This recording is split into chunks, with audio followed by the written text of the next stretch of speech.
கும்பராசி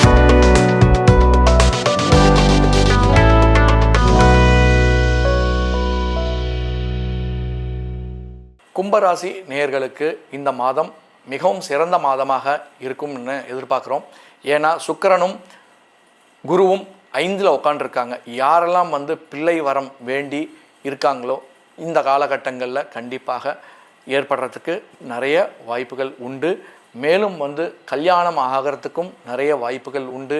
யாரெல்லாம் குழந்தைங்களுக்காக மேற்படிப்புக்காக போகணும்னு நினைக்கிறீங்களோ அவங்களுக்கும் இந்த காலகட்டங்களில் நல்ல வேல்யூ, நல்ல ஒரு பலன்களை கண்டிப்பாக இந்த பிளானட் பொசிஷன் கண்டிப்பாக கொடுக்கும். ஏன் அப்படின்னா இந்த காலகட்டங்களில் சுக்கிரனுடைய அனுகிரகம் கண்டிப்பாக நல்லாவே இருக்குங்க. உங்களுக்கு 4ஆம் ஆதியும் 9ஆம் ஆதியும் 5ல் உட்காண்டிருக்கார். உங்களுடைய தந்தையினுடைய வழியினுடைய சொத்துக்கள் உங்களுக்கு கண்டிப்பாக கிடைக்கிறதுக்கு வாய்ப்புகள் கண்டிப்பாக உண்டு.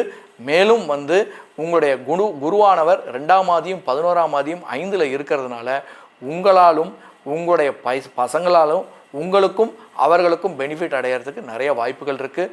நிறைய சொத்துக்கள் வாங்கிறதுக்கான வாய்ப்புகள், பிரயத்தனங்கள் அனைத்தும் செய்வீர்கள். மேலும் இடமாற்றங்கள் ஏற்படுறதுக்கு நிறைய பேர் முற்படுவீர்கள். ஏன் அப்படின்னா 2ல் சனி உட்காண்டிருக்கிறதுனால கண்டிப்பான இடமாற்றங்கள் ஏற்படுறதுக்கு வாய்ப்புகள் நிறைய உண்டு.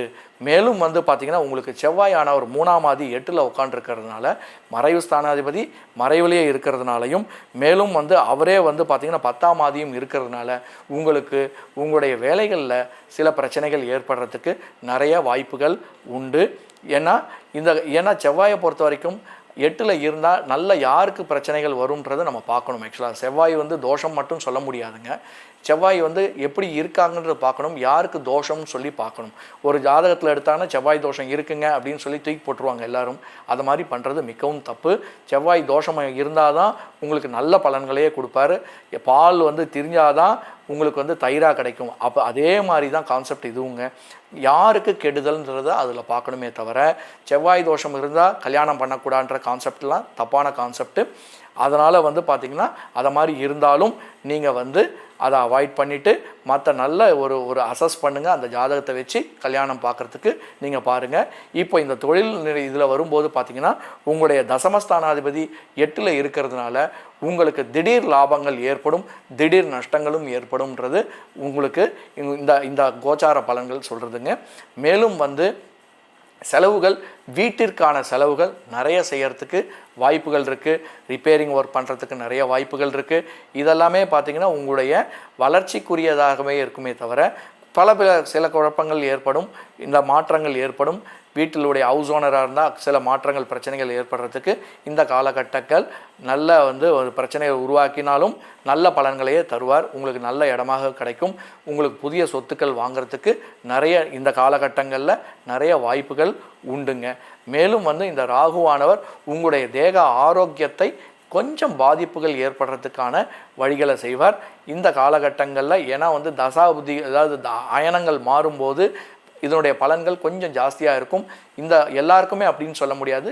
ராகுனுடைய தாக்கங்கள் யாருடைய ஜாதகங்களில் எப்படி இருக்கோ அதற்கு தகுந்தாற் போல பலன்கள் கிடைக்குங்க. இந்த ராகுவை பொறுத்த வரைக்கும் நல்ல ஞானத்தை தரக்கூடியவர், நல்ல ஆன்மீகத்தில் ஈடுபட வைக்கக்கூடியவர். அதனால் நீங்கள் பார்த்திங்கன்னா ஆன்மீகத்தில் ஈடுபடுறதுக்கும் தியானத்தில் ஈடுபடுறதுக்கும் நிறைய வாய்ப்புகள் இருக்குது. இந்த புண்ணிய காலங்களில் பார்த்திங்கன்னா நிறைய குகோயிலுக்கு போகிறதுக்கு வாய்ப்புகள் கண்டிப்பாக உண்டு. ஏன்னா உங்களுடைய குலதெய்வத்தினுடைய வழிபாடுகள் செய்யறதுக்கு கண்டிப்பாக பிரயத்தனம் செய்வீர்கள். உங்களுடைய குடும்பத்தோடு, உங்கள் குழந்தைகளோடு கண்டிப்பாக, உங்கள் குழந்தைகளுக்காக, குழந்தைகள் உங்களுக்காக இந்த மாதிரி பார்த்திங்கன்னா இந்த கோயிலுக்கு போயிட்டு நீங்கள் வணங்கி கடவுளுடைய அனுகிரகம் பெறறதுக்கு வாய்ப்புகள் நிறைய இருக்குது.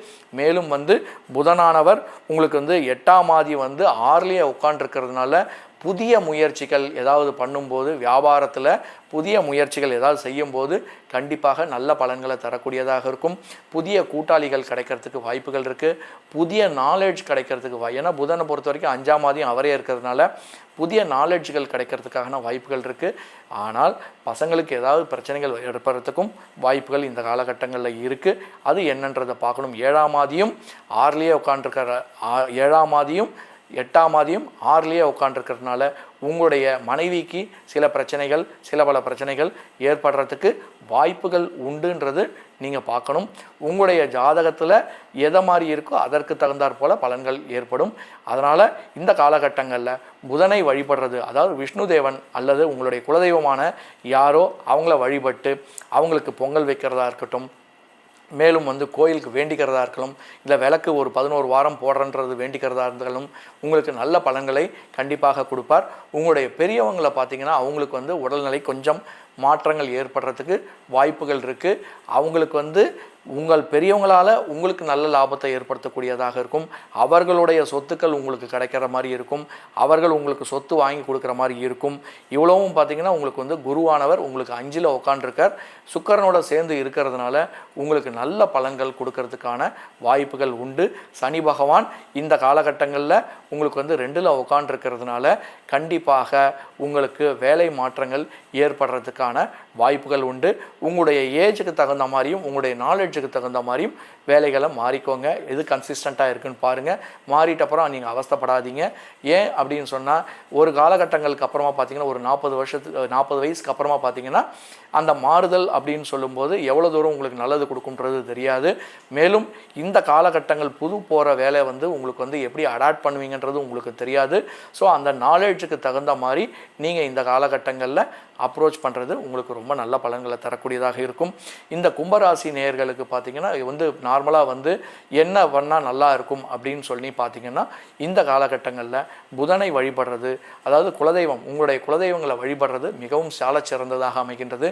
குலதெய்வ பூஜை, குலதெய்வத்தினுடைய வழிபாடு, அதே மாதிரி திவ்ய தேசங்கள் செல்வது, இதை மாதிரி விஷயங்கள்லாம் இந்த காலகட்டங்களில் நீங்கள் செய்யும்போது கண்டிப்பாக நல்ல யோகத்தை தரும். மேலும் உங்களுக்கு நல்ல மாற்றங்களை தரக்கூடியதாக இருக்கும். நவக்கிரகங்களில் நவக்கிரக ஹோமங்களில் பண்ணும்போதும் புதனுக்கு சிறந்து அந்த பண்ணும்போது நல்ல மாற்றங்கள் தரக்கூடியதாக இருக்கும். விஷ்ணு சகஸ்ரநாமத்தை படிக்கும்போதும் நல்ல மாற்றங்களை தரக்கூடியதாக இருக்கும். விஷ்ணு சகஸ்ரநாமத்தில் ஹோமம் பண்ணும்போதும் நல்ல மாற்றங்களை தரக்கூடியதாக இருக்கும். செவ்வாயை பொறுத்த வரைக்கும் பார்த்திங்கன்னா உங்களுக்கு சிவன், யாரெல்லாம் சிவனை வழிபடுறாங்களோ அவங்களுக்கு எல்லாருக்குமே பார்த்திங்கன்னா இந்த காலகட்டங்களில் நல்ல மாற்றங்கள் தரக்கூடியதாக இருக்குங்க.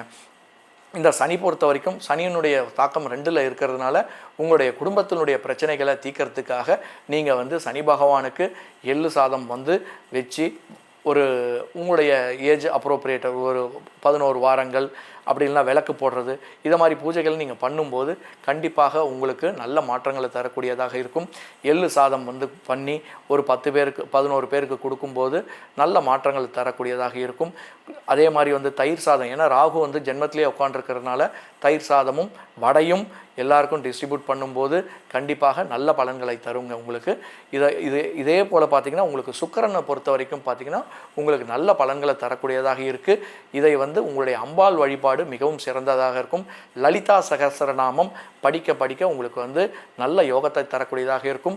மேலும் யாருக்கெல்லாம் பண கஷ்டங்கள் இருக்கோ அவங்க எல்லாரும் பார்த்திங்கன்னா இந்த கனகதாரா ஸ்தோத்திரம் படித்து நல்ல யோகத்தை ஏற்படுத்திக்கணும்னு சொல்லி இப்போது கூறியுள்ள 12 ராசிகளுடைய பலன்கள் பொது பலன்களாக இருக்கிறதுனால உங்களுடைய இண்டிவிஜுவல், உங்களுடைய பர்த் ஆரோஸ்கோப் அதை பேஸ் பண்ணி உங்களுக்கு தெரியணும் அப்படின்னு சொன்னால் என்னுடைய நம்பர் கீழே கொடுக்கப்பட்டிருக்கு. அதற்கு கால் பண்ணி அப்பாயின்மெண்ட் ஃபிக்ஸ் பண்ணிக்கோங்க. ஃபிக்ஸ் பண்ணிவிட்டு ஃபர்தராக நம்ம கன்சிடர் பண்ணுவோம். நன்றி, வணக்கம்.